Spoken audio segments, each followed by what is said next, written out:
ওর সাথে আমার কোনো প্রেমের সম্পর্ক ছিল না।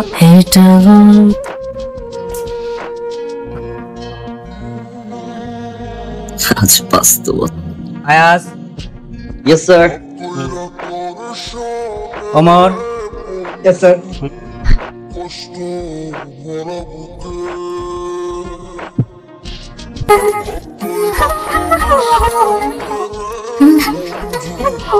স্যার বুঝলাম না। মানে তুমি ভিতরে আসতে পারবে না? স্যার আমি কি তাহলে চলে যাব? কেন? আমি বলেছি চলে যেতে? একবার বলেছি?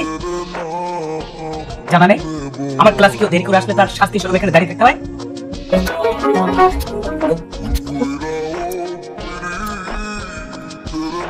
আর তোর ঘড়ির কথা কে বলছিস? মেয়েটার কথা বলছিস? আরে ওই যে আজকে যে প্রথম আসলো মেয়েটা, আমার তো মেয়েটার দেখে ভালো লাগে। মেয়েটা অনেক সুন্দর না? তোর রুচি বোধ বলতে কিছু আছে? এই মেয়েটাকে সুন্দর, এটা কোনো কথা? গোল একটা চেহারা, চুল কাটছে কিরকম দেখ তুই, একটু করে চুল কাটছে এরকম ছেড়ে দিছে, মনে হয় চাইনিজ। আসি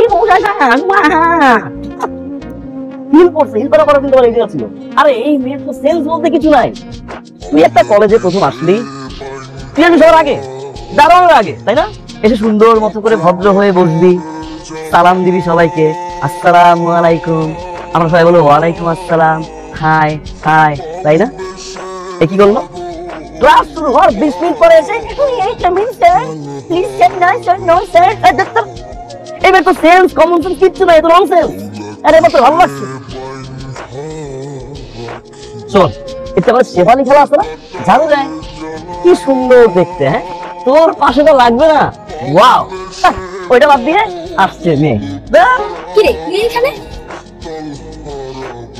দেখতে আসলাম, বুঝছিস যে ওর বাসা থেকে আমাদের কলেজ পর্যন্ত যেতে কি পরিমাণে জ্যাম পড়ে, দেরিগুলো কেন হয়? আচ্ছা তুমি কি সিটি কর্পোরেশনে জব করো না জব করার ইচ্ছা আছে? সিটি কর্পোরেশন জব করিও না, জব করার ইচ্ছাও নাই, তবে কেউ চাইলে করতে পারি, প্রবলেম নাই।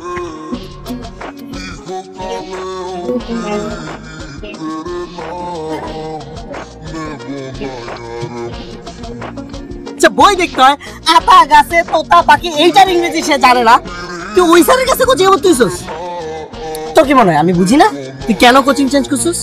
ওই রিদির লেগা, রিদি গিয়া বিশাল স্যারের কাছে ভর্তি হইছে, আর তুমিও নগদ গিয়া ওই স্যারের কাছে গিয়া কোচিং এ ভর্তি হইছো। কারণ আমি তোমাকে ভালোবাসি, আর আমি এটাও জানি যে তুমি আমাকে ভালোবাসো।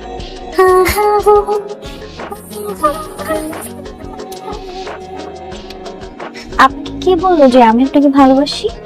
তখন আপনি কেন টিচারকে বললেন না যে চিরকুটটা আমি দিয়েছি?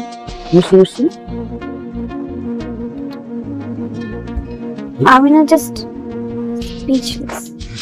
নিরাপত্তা সম্পত্তির লক্ষ্য। ওকে, প্রেম করলে এরকম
ডলে মনে সব কাজ চালাবো।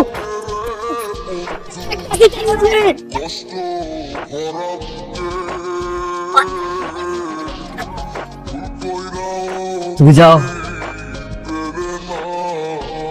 যাও তুমি।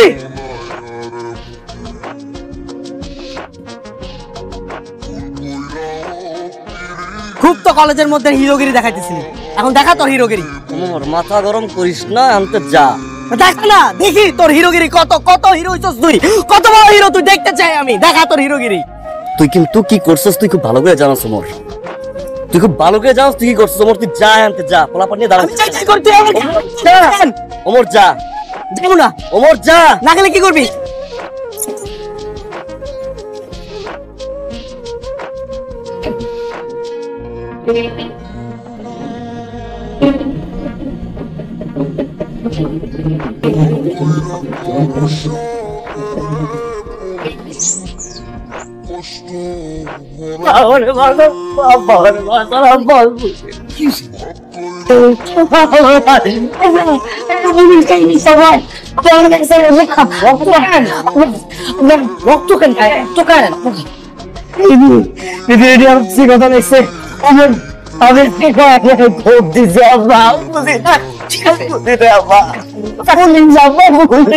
আপনার ছেলে কোথায়? ছেলে তো বাসায় নাই। আপনার ছেলেকে ডাকেন। আমার ছেলে বাসায় নাই, কোথা থেকে? আপনার ছেলে 2টা খুন করছে। কি বলেন? আমার ছেলে মানে আমার ছেলে অত্যন্ত ভদ্র একটা ছেলে। এই সার্চ করুন। আরে তুমি সার্চ করবে, মানে আমার ছেলে বাসায় নাই, আমি বলতেছি না আপনাকে।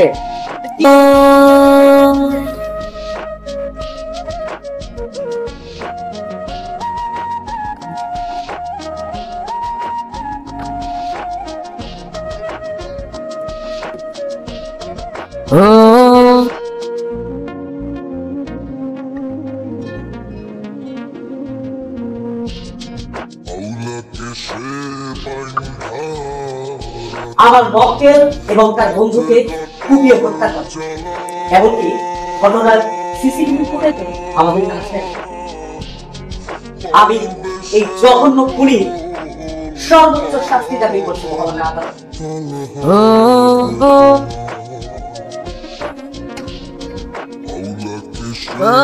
এটা কল্পনা কোনো ওর সাথে আমার কোনো প্রেমের সম্পর্ক ছিল না। এটা গল্প নয়,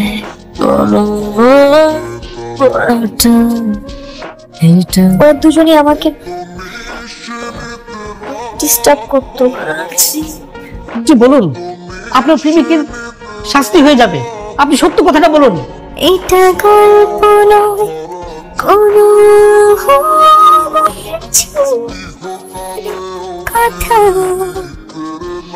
সর্বসম্মতভাবে আসামি আয়াত চৌধুরীর অপরাধ অনুযায়ী তাকে যাবজ্জীবন কারাদণ্ড প্রদান করলো।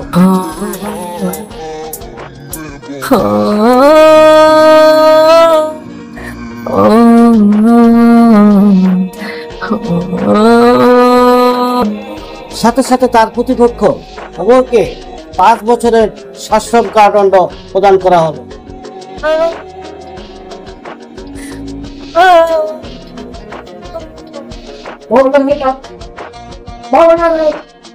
আমি একটু কথা বলতে চাই মহামান্য আদালত। আমি আয়াদের পিতা, আমি এই হত্যাকাণ্ড ঘটিয়েছি। এটার পিছনে আমার ছেলে নির্দোষ, কোনো কিছুই করেনি। আমি এই না দিয়ে কুপিয়ে হত্যা করেছি। আমাকে যদি শাস্তি দিতে চান, আমাকে শাস্তি দিন। আমার ছেলেটার নাবালকের একটা ভবিষ্যৎ আছে, ও কিছুই করেনি মহামান্য আদালত। ওকে আপনি মুক্তি দিন, আমাকে আপনি শাস্তি দিন মহামান্য আদালত।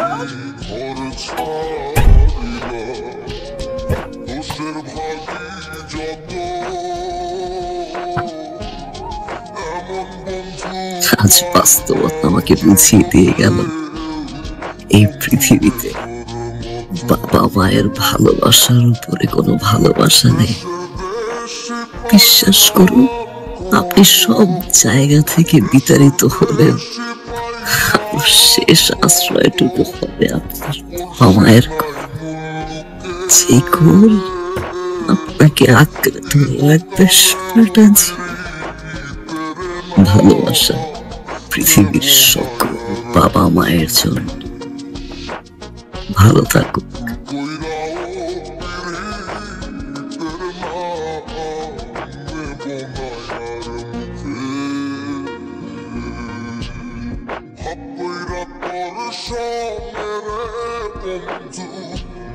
কষ্ট ভরা বুকে